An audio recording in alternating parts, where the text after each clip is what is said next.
This lecture, The War on the Home Front, chronicles the changes that occurred at home in America and the challenging decisions made by the government. This lecture focuses on some key events from 1939 to 1945, both in Europe and at home in America. Some of the themes include American neutrality tested, Roosevelt's re-election, and developments on the home front. War in Europe begins. By 1939, it was quite clear that the Allied policy of appeasement had failed. Hitler would not stop. The final straw was the invasion of Poland on September 1, 1939. France and Britain declared war on Germany 2 days later. The winter of 1939-1940 saw little action, and the war became known as the Phony War. Appeasement fails. While America pursued isolationism, the Allies had pursued a policy of appeasement in the hope of avoiding war. In the end, this policy was a complete failure. It had allowed Hitler to violate the Treaty of Versailles, rearm his military, establish key alliances, and take over neighboring countries. American neutrality tested. With the start of war in Europe, Roosevelt and Congress made several changes to their Act of Neutrality by 1940. The sale of arms to both Britain and France was permitted under the Cash and Carry Agreement. Funding for the defense of the country was increased by $1 billion. 50 American destroyers, ships, were given to Britain. A peacetime draft was put in place called the Burke-Wadsworth Act, and the lend-lease agreement was established, allowing military arms to be lent to Britain. The spring of 1940.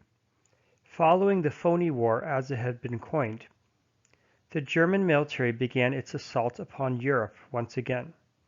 The Low Countries, Belgium, the Netherlands, and Luxembourg, fell quickly, and by June 22, France had also fallen. America was also becoming increasingly involved. American ships in the Atlantic openly targeted German ships in their shipping lanes. The division of France.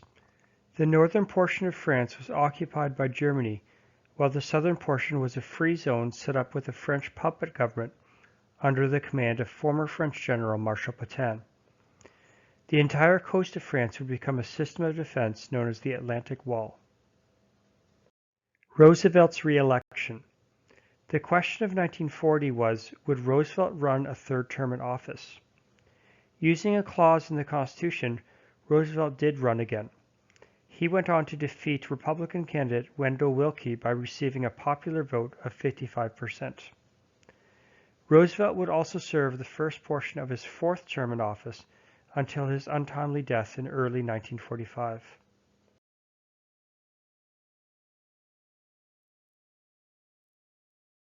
Roosevelt's speech.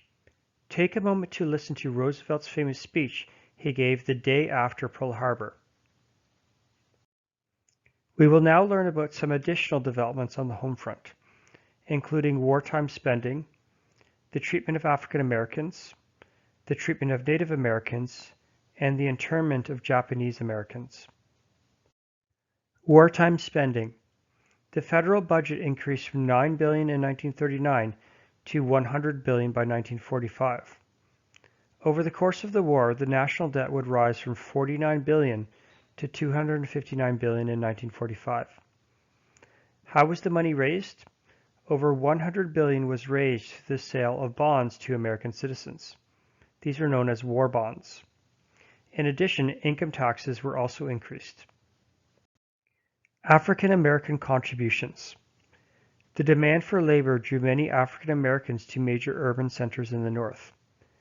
African Americans pushed for desegregation in the military. They had been barred from the Marines and the Air Force.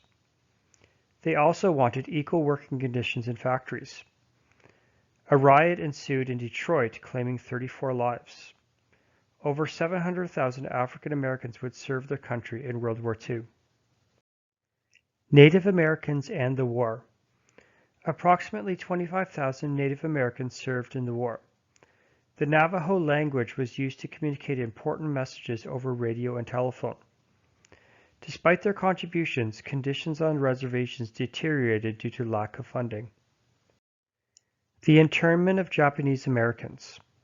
Over 100,000 Japanese Americans were taken from their homes and moved to relocation centers or internment camps that were more like prisons. Their possessions were controlled and sold by the government. It was not until the 1980s that the government compensated Japanese Americans.